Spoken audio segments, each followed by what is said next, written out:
the whole of landscape experience is really spatial. It's a spatial experience. We like space. I mean, I do. I'm a space freak, really.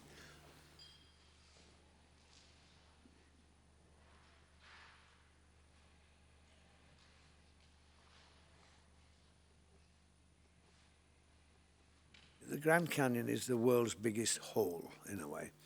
And when you go there, it's a thrill to stand at the edge and look into it. You look down, you always look down. And it's also not a perspective place. There's no focus, there's no center of focus. When you're on the edge of the Grand Canyon, you do this. You're constantly doing this and looking around. Well, we do that everywhere, actually, really, everywhere. But at the Grand Canyon, everybody does that consciously. Because, as I say, there's no focal point, there's no focus, there's no building, there's nothing. So, and I always thought it was unphotographable, and the grandeur of it very difficult to capture. And so in 1982, when I began doing collages, I did realize I'll go to the Grand Canyon and see what I can do with it. And I went alone. I drove out there. It's about 10 hours drive from Los Angeles, and I photographed it it was difficult because I had only a camera without a motor. You had to do that each time. And I'd go along like that and then go down, and I had to remember where the camera had been in my head, and so keep it in your head. And it took quite a long time to do, an hour or more, photographing that way. And I'd piece it together like that. About 1998, we printed one of these big for the Ludwig Museum in Cologne. And I thought it would work very good. And then I found it didn't. When we put it up, you didn't see the space in it. It was flat. It looked like wallpaper things. So the moment I saw that, I thought, you've got to paint this. It has to be pigment. And I painted one. I went back to the Grand Canyon first again, but I'd been a few times since 1982. I go a lot, but I went back, and then I did two paintings. The first one was based on the elaborate photograph, but the second one, which is this one, I decided not to base it on photographs at all, and I went to the Grand Canyon for a week, stay there a week. I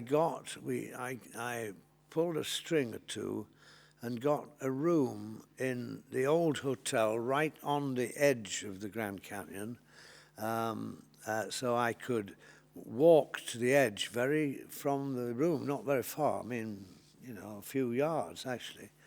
And I spent a week there, and I took a chair, and I'd go and find lovely quiet spots, put the chair there, and sit for a long time, sometimes just looking, and at other times drawing. And I have always felt cameras push things away a bit, and always make things a little more distant than they are. If you look through cameras often, you feel that. It looks further away than it is. So I thought that's why it's called a closer Grand Canyon. And then after about 3 days of just looking and moving about, I then began drawing on it. And then I did quite a lot of drawings, and then drove back to LA and began the painting straight away in the studio. Painting big pictures in fact, making any large thing, it's true in literature, true in music, anything very large, there are technical problems because they're large. A vast novel, a vast symphony, there's technical problems because of the length and size, and they have to be overcome. And I knew this, and I felt I found a way to do this, to solve that problem. So I still use small canvases to put it together because that was like the photographs in a way. And I also knew, doing this as well, it made the painting easier to transport. I will point that out. I had done, I think the painting of Mulholland Drive is, I think, this size, but it's one canvas. And it's in the County Museum in LA.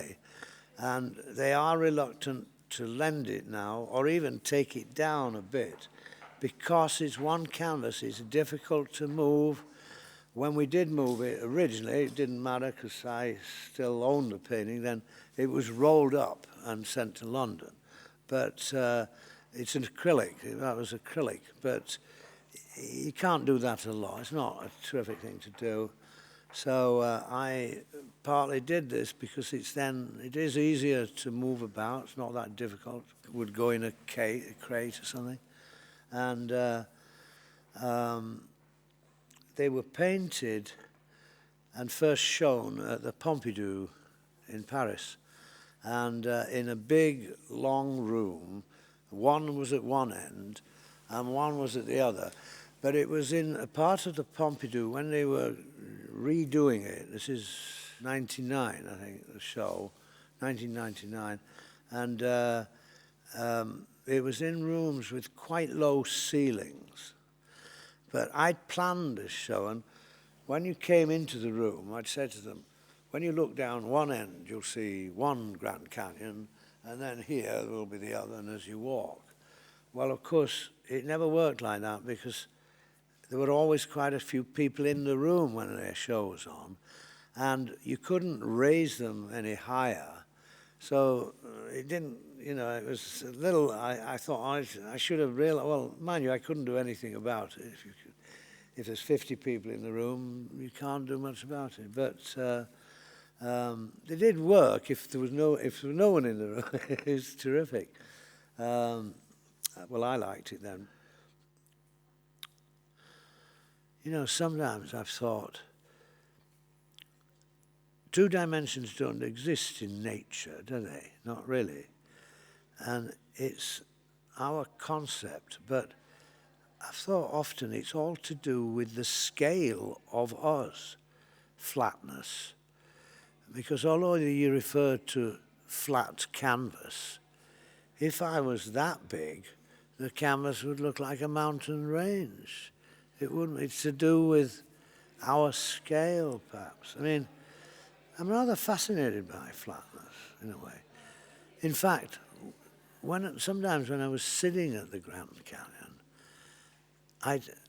sometimes you'd think it's space, and at other times it could be a whole flat thing. I'd think, it's amazing if you're thinking about it. You're sitting there looking hard, and you're thinking. The eye is part of the mind, it's there. And if you go there, sometimes you can have quite bad days, meaning the canvas is, it's full of, the canyon's full of mist, and you can't see it. And you stood there, and it could be a field or something. So they have IMAX cinema there. And so if you miss it there, you can go in the IMAX cinema. But the IMAX cinema is a screen that shape. Whereas, of course, it would be better that way. And, but a very big camera, but it's only one camera, therefore there's only one perspective in it. And it doesn't get the grandeur, the feeling. I didn't think so. I mean, it's a novelty, but I thought it was funny that people would drive all the way to this rail cannon, and just in case it's misty, you go and see it in a film which you could have seen back in Chicago, London, or anywhere. And people had painted the Grand Canyon, you know, to go back to it. I mean, Thomas Moran, and then they're not bad, but they don't do it justice. Now, I'm not sure I do either, but I tend to think the whole of landscape experience is really spatial. It's a spatial experience. We like space. I mean, I do. I'm a space freak, really. Actually, my sister once said to me, she thought space was God. I thought that was rather poetic in a way. Yeah?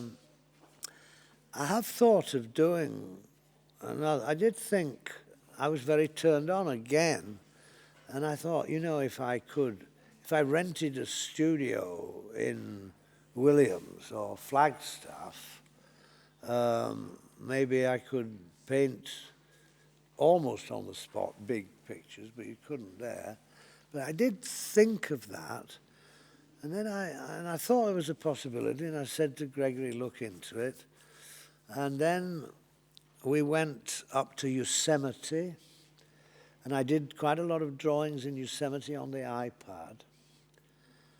But I never thought we'd make that dear little lane in East Yorkshire, Woldgate, as interesting as the Grand Canyon, which I'm doing now. And we've done it. I'm doing it in drawings, paintings, and using 9 cameras. And it's making it a spectacle as good as the Grand Canyon. But most people, if they drove down the lane, wouldn't think anything much of it at all. If you use 9 cameras, how do you compose the picture? Well, you draw.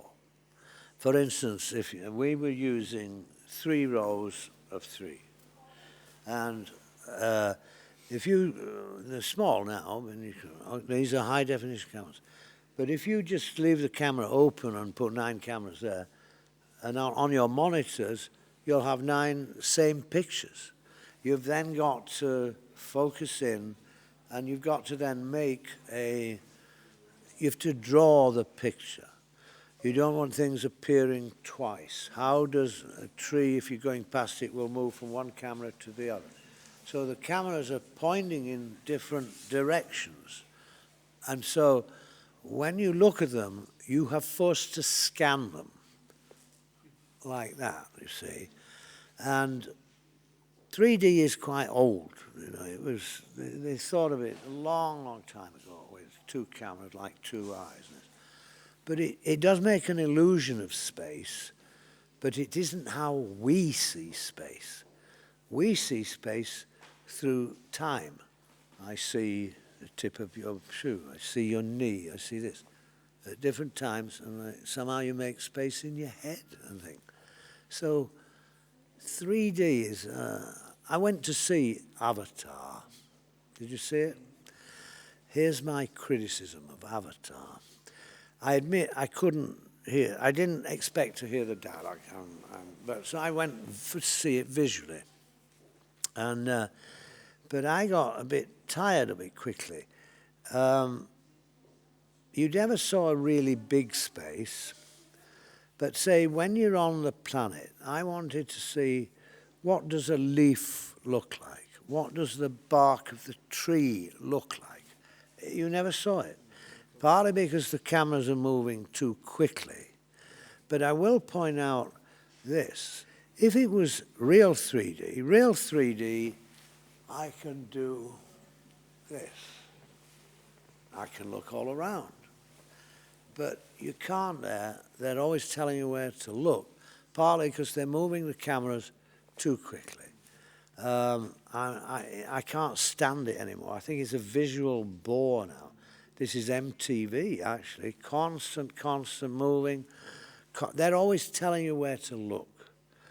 Our 9 cameras are not, but you have to scan them. you're forced to scan them because there's 9 vanishing points, a minimum of 9 vanishing points, 9 perspectives, and so you are constantly scanning. Once you're doing that in your head, you're making a space out of it. I think that, well, 9 cameras, 9D, isn't that 3 times better than 3D?